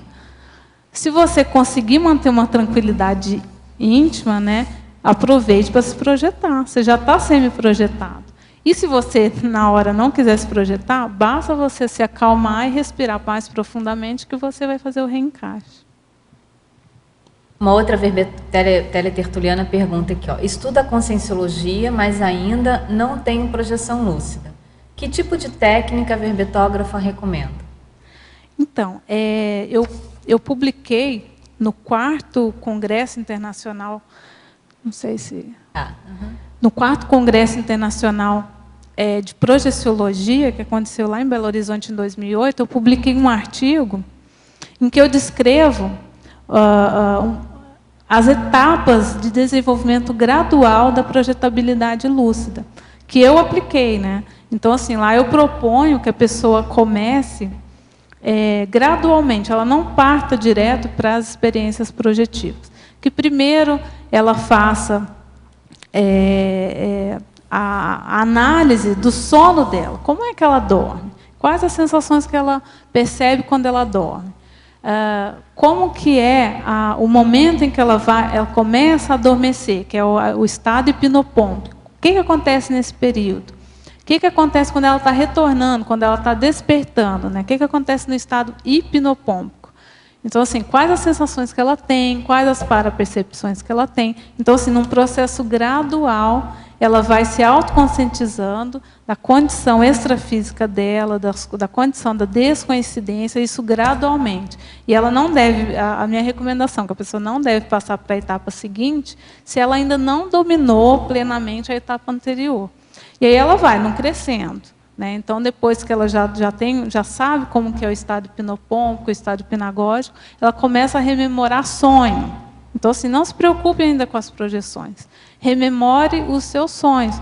Então, assim, uma técnica que eu uso, todas as vezes que eu desperto, a primeira coisa que eu faço, o que estava acontecendo? Onde eu estava? O que estava acontecendo? Porque você condiciona o seu cérebro a registrar as informações que ocorrem com você quando seu corpo está dormindo. Né? Você se condiciona a isso, e isso ajuda na rememoração. E aí vai não crescendo, aí você começa a aplicar técnicas energéticas. Ainda não vamos para as técnicas projetivas, vamos fazer técnicas energéticas para perceber a soltura do energossoma e as sensações parapsíquicas que você sente nessa soltura. Pode ser que nesse processo a pessoa vá começar a ter projeção. Mas se ela não tiver, não tem problema. Aí depois ela vai começar a aplicar técnicas projetivas sem querer se projetar. Ela só vai aplicar a técnica projetiva. Percebendo, registrando todas as sensações que ela tem durante a aplicação das técnicas projetivas. Inevitavelmente, ela vai começar a ter algum tipo de experiência, nem que seja essa experiência com hipoacuidade. E aí ela registra e estuda essas próprias experiências. Se ela estiver tendo já experiências com hipoacuidade, isso indica que ela está no caminho certo. Né? Ela indica que ela está conseguindo, que ela está entrando num processo de desenvolvimento projetivo. Ou seja, ela continue fazendo, aplicando as técnicas que ela está aplicando, ela continue naquele processo de desenvolvimento, que, inevitavelmente, em algum momento, ela vai começar a ter projeção lúcida. Com relação às técnicas projetivas, propriamente ditas, né, Tatiana? Lá no Projeciologia tem mais de 30 técnicas indicadas. Né? Sendo mais específica na resposta com relação à técnica projetiva, você tem alguma dica de como a pessoa pode escolher a melhor técnica para ela se projetar? O que você pode falar? Na verdade, assim, o ideal é que ela estude todas as técnicas projetivas, lá, pelo menos as 30 que o Projeciologia descreve, tem outros autores que descrevem outras técnicas, mas se a gente começar por essas 30, já é de bom tamanho. E ela escolhe aquela técnica que mais tem a ver com ela, né, com o gosto dela. E ela pode, inclusive, mesclar 2, 3 técnicas. Né? Uma técnica que, desde o início, me ajudou bastante no desenvolvimento projetivo foi a técnica do EV, do estado vibracional. Eu começava, inclusive as primeiras experiências extrafísicas que eu tive não foram, eu saí do corpo sem querer, ou seja, eu não estava me programando para sair do corpo. Eu acordava de madrugada com medo de consciência, que era a espectrofobia que eu tinha. Eu fazia EV para minimizar aquela sensação ruim e acabava tendo projeção.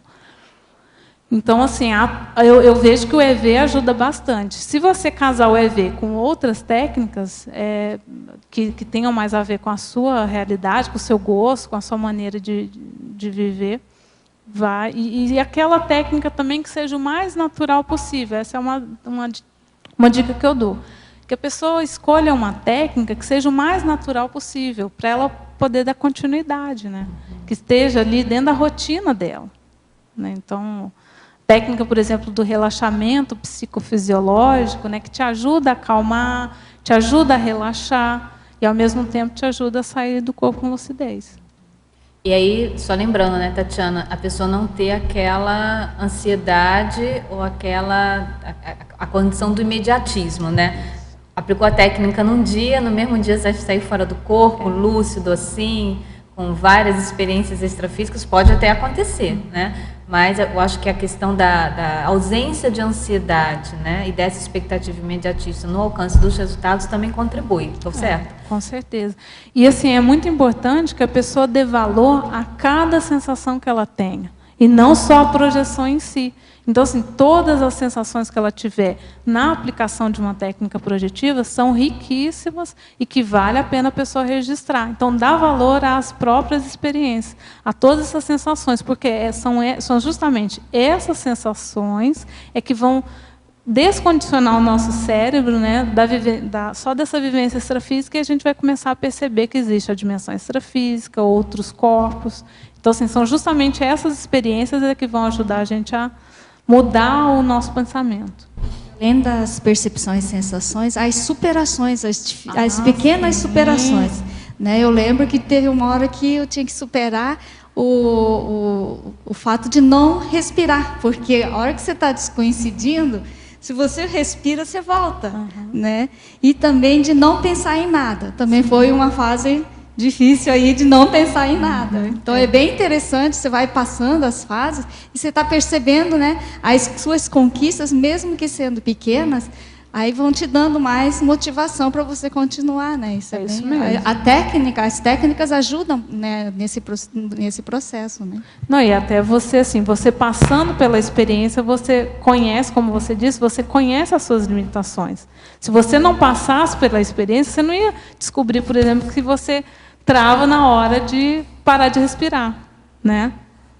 Tatiana, e também complementando em relação ao seu artigo, né, esse passo a passo, porque às vezes assim, a pessoa até sai do corpo espontaneamente ou com amparo, mas acho que a questão é a gente começar a ter o comando disso, né? Então, veja, juntando, né, o que a Cris estava falando, veja, lá com o seu passo a passo no seu artigo, se a pessoa ela já vai no imediatismo, eu quero, com ansiedade, ela já não vai estar presente. Qualquer técnica que ela acha que ela está aplicando, ela não está aplicando, porque ela está extremamente ansiosa, né? Então, na verdade, a gente começar a trabalhar com a gente mesmo, enfrentamento, de buscarmos ser mais multidimensionais, e para isso é o aqui e agora, é ver a técnica como uma metodologia de evolução, de mudança, de experimento, de vivência, para a gente começar a estar mais inteiro nos processos, mais coerente, que as coisas vão, como qualquer outro atributo, desenvolvendo. Nossa evolução ela vai vindo como? Com o nosso trabalho, com a nossa reflexão, com as nossas mudanças. Então, é uma profilaxia mesmo para colocar isso no dia a dia. E para isso, a gente buscar não ser ansioso, né? Porque senão a gente só vai buscar técnica, e aí fica muito tira da realidade, né? Para a gente começar a realmente buscar mais, colocar isso como qualquer outra coisa na nossa vida, né? A verbetógrafa. Por muitas vezes acordo subitamente, assustado por estar sufocado, não consigo respirar, chego a dar um pulo da cama. O médico chamou isso de apneia obstrutiva do sono, apesar de não ter o perfil fisiológico comum das pessoas que têm isso. Será que poderia ter relação com o processo projetivo? A primeira coisa aí nesse caso é realmente descartar a questão intrafísica, né? Se você verificar se você realmente não tem a apneia.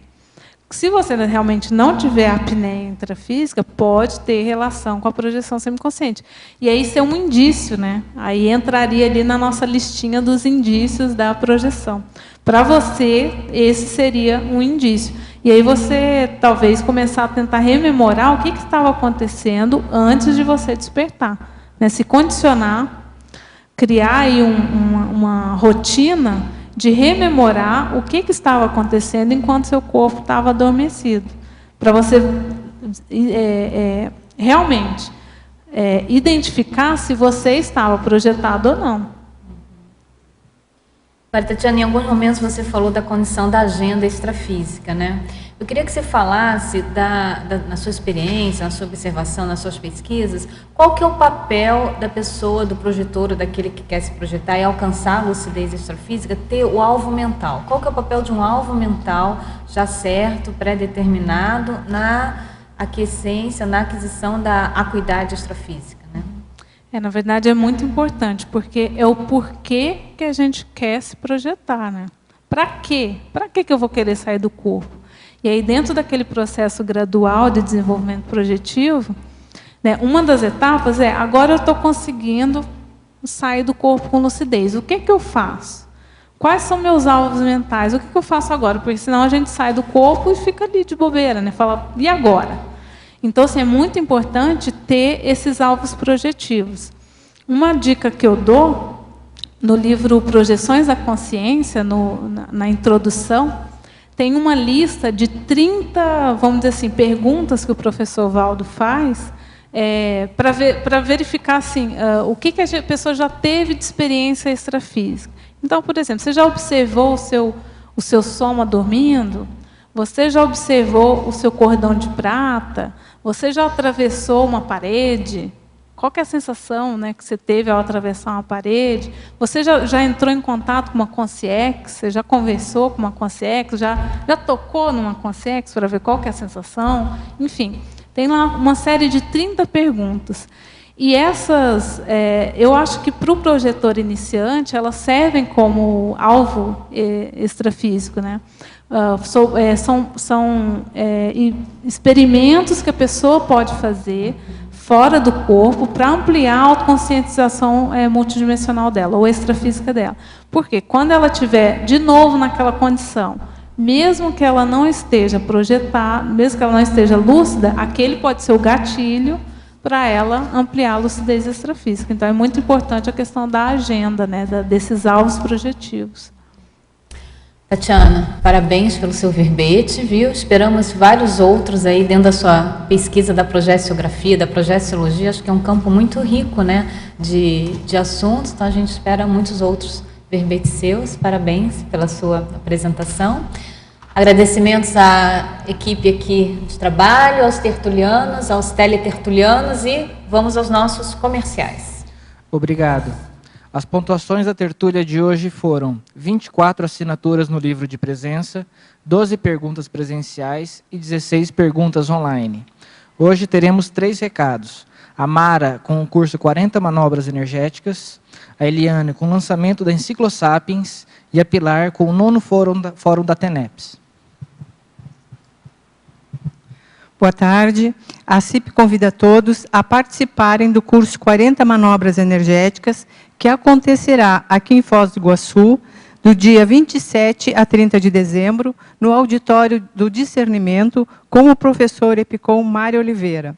É um curso prático, sem pré-requisito, de exercício das 40 manobras energéticas, onde o aluno aprende a perceber e utilizar as energias de forma consciente, melhorando assim sua interação energética. A aplicação prática das manobras energéticas desdramatiza o trabalho com as energias.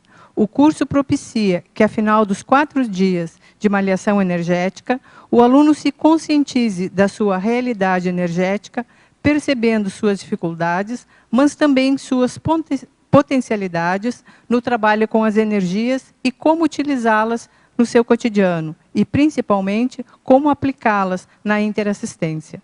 Telefone 45 2102 1421, após as 15 horas.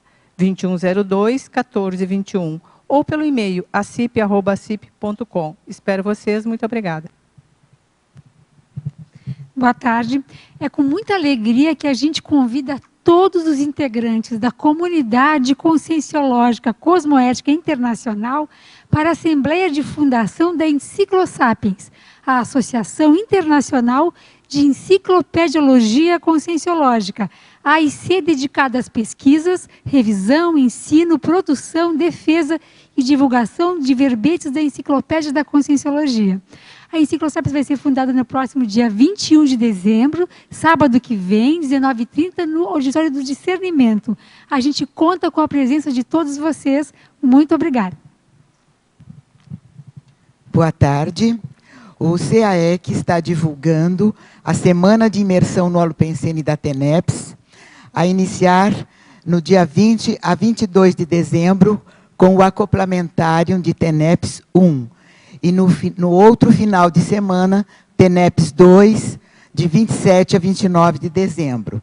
E durante a semana vai haver uma oficina de Parasociograma e TENEPS com Cristiane Ferraro no dia 26 de dezembro.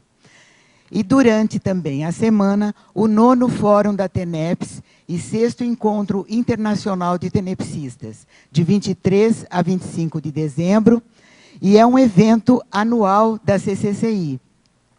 Tem o objetivo de reunir interessados em iniciar a TENEPS e também participar praticantes, novatos e veteranos, além de pesquisadores em geral da tenepsologia. Vão estar presentes tenepsistas nacionais e internacionais, enriquecendo os debates e o somatório de experiências práticas, aprofundando o tema na TENEPS. Estarão presentes vários EPICONs, eu vou citar alguns, que a Marina Tomás, Moacir Gonçalves, o Félix Wong, o Amin Lascani, e também vários conferencistas, entre eles a Daiane Roça, a Cadija Fonseca, a Rosângela Piccoli, a Isabel Manfroy, a Rosemary Vitoriano. E aqueles que não puderem estar presentes poderão participar online, pela internet, buscando informações e inscrições através do e-mail caec@caec.org ou pelo telefone 45 3525 2652. E até lá, boa tarde a todos.